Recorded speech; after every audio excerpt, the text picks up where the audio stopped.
Literacy വേൾഡിലേക്ക് ഏവർക്കും സ്വാഗതം. ഇന്ന് ഒക്ടോബർ 2, എല്ലാവർക്കും ഗാന്ധി ജയന്തി ദിനാശംസകൾ ഞാൻ നേർന്നുകൊള്ളുന്നു.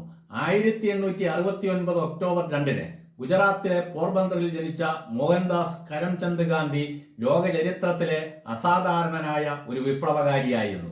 രാഷ്ട്രീയ അധികായന്മാരുടെയും നാടുവാഴി തമ്പ്രാക്കന്മാരുടെയും ഉദ്യോഗസ്ഥ പ്രമാണിമാരുടെയും അട്ടഹാസങ്ങൾക്കും പെരുമ്പറ മുഴക്കങ്ങൾക്കും പകരം അഹിംസാ സിദ്ധാന്തം ലോകത്തിന് സംഭാവന ചെയ്ത കർമ്മയോഗിയായിരുന്നു ഗാന്ധിജി. ലോകത്തിലെ അക്രമാസക്തമായ വിമോചന പ്രസ്ഥാനങ്ങളുടെ ഇടയിൽ സൗമ്യനായ പ്രവാചകനായിരുന്നു ഗാന്ധിജി. സൂര്യൻ അസ്തമിക്കാത്ത ബ്രിട്ടീഷ് സാമ്രാജ്യത്തെ കെട്ടുകെട്ടിക്കാൻ സായുധ കലാപത്തിന് പകരം ധാർമ്മിക സമരം പ്രഖ്യാപിച്ച ഗാന്ധിജി യന്ത്രത്തോക്കുകൾക്ക് പകരം നിശബ്ദതയും ബോംബുകൾക്ക് പകരം നിരാഹാരവും സമരായുധമാക്കി.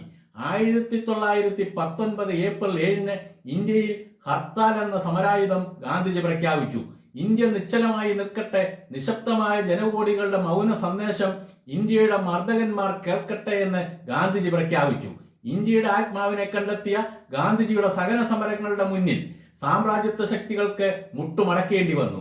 സത്യവും അഹിംസയും ഇന്ത്യക്ക് കാട്ടിത്തന്ന രാഷ്ട്രപിതാവായ ഗാന്ധിജിയുടെ സന്ദേശങ്ങൾ എല്ലാ ഭാരതീയർക്കും വഴികാട്ടിയാകട്ടെ എന്ന് ഞാൻ ആശംസിച്ചുകൊള്ളുന്നു.